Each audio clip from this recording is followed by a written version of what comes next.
በሰው ህይወት ደስታ ብቻ ሳይሆን ሀዘን ማግኘት እንዳለ ማጣት ተፈጥሯዊ ክስተት ቢሆንም ችግር እንዳይበረታ ማጣት የሰው እጅ እንዳያሳይ የኦሮሞ ህዝብ ከጥንት የሚተገብረው አብሮት የኖረ የቁጠባና የመረዳዳት ባህሉ ቡሳ ጎኖፋ ዛሬም ዘልቋል። የሰው ፊት ማየት ሰውነትንም ክብርንም ዝቅ የሚያደርግ ነው የሚሉት የኦሮሚያ ክልል ምክትል ርዕሰ መስተዳድር አወሉ አብዲ ከዚህ አይነቱ ሁኔታ ለመውጣት የመረዳዳት ተቋሙ ወሳኝ መሆኑንም ያነሳሉ። በራስ አቅማችን እናምርት ነው፣ ግብርና እናምርት ነው፣ ኢንዱስትሪያችን ያምርት ነው።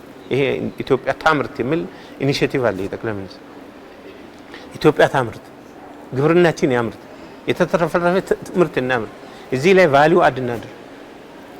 ያ ሲሆን ነው ባንዲራችን ሞር ከፍ የሚለው ሞር የሚታየው ሞር የሚከበረው። ያኔ ነው ድንበራችን ሉዓላዊነታችን የተሟላ የሚሆነው እንጂ የተወሰነ ትንሽ ችግር ኮሽ ባለ ቁጥር የሆነ ልመና የሆነ ሀገር ስትዞር ባይዘው እንደ ልመና የሆነ አዋራጅ ነውር ነገር የለም። በጣም ትንሽ ያረጋል፣ ዝቅ ያረጋል። እዚህ ዝቅታ እንውጣና ከፍ እንበል፣ ከዚህ ትንሽ ነገር ወደ ትልቅ ነገር እንሻል። ይሄ ነው ብልጽግና እያለ ያለው።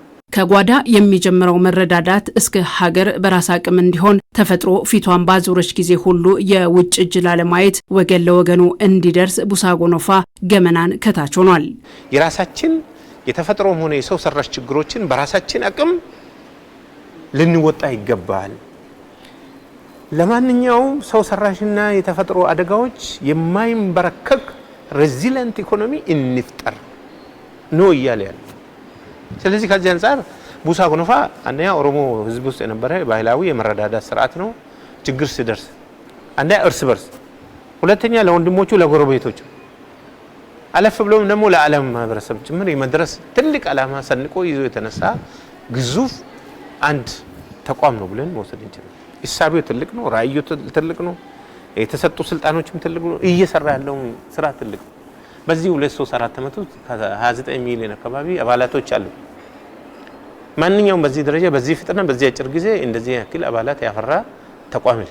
አንዱ በአንዱ ላይ ጥገኛ እንዳይሆን ዓላማው የሆነው ተቋሙ ለተቸገሩ ለመድረስ ዛሬን ሀብት ማካበት ያስፈልጋል። በዚህ ረገድ ደግሞ ከህብረተሰቡ መዋጮን በማሰባሰብ የማጠናከር ስራም ይሰራል። ከአባላቶቹ ደግሞ ወራዊ መዋጮ ይሰበስባል።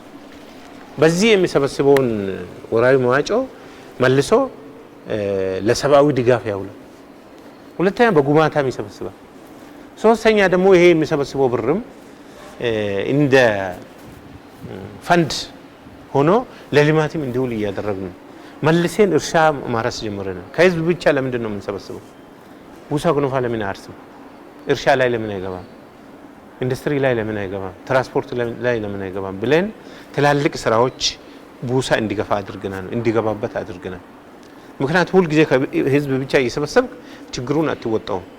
ይሄ የተሰበሰበው ራሱ ወደ ኢንቨስትመንት ገብቶ ሌላ ሀብት ፈጥሮ ያ ሀብት ደግሞ ተመልሶ በተለይ እነዚህ ሰብአዊ ድጋፎችን እርዳታዎችን በራሳችን አቅም የማከናወን አቅጣጫ የተያዘበት ሁኔታ ስላለ ያ በዛ መልኩ እየተሰራ ነው። የኦሮሞ ህዝብ ጠንካራ እሴት ውስጥ የሚመደበው ቡሳ ጎኖፋ በመዋጮ ብቻ በሁለት እግሩ መቆም ስለማይችል ጠንካራ ተቋም የማድረጉ ጉዞ እውን እንዲሆንም በገጠር የግብርና ስራ ላይ ገቢ እንዲገኝ የክልሉ መንግስት በሜካናይዜሽን የታገዘ ግብርናን በመከተል ተደራሽነቱን አቅሙንም ለማሳደግ ጉዞ ጀምሯል።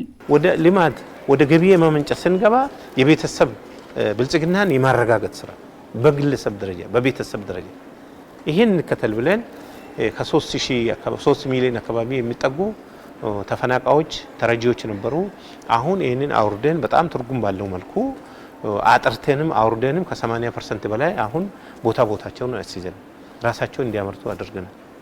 ከመግባባት ቀጥለን ደግሞ የማጥራት ስራ ሰርተናል፣ የማቀናጀት ስራ ሰርተናል፣ የማሸጋገር ስራ ሰርተናል ብዙዎቹ።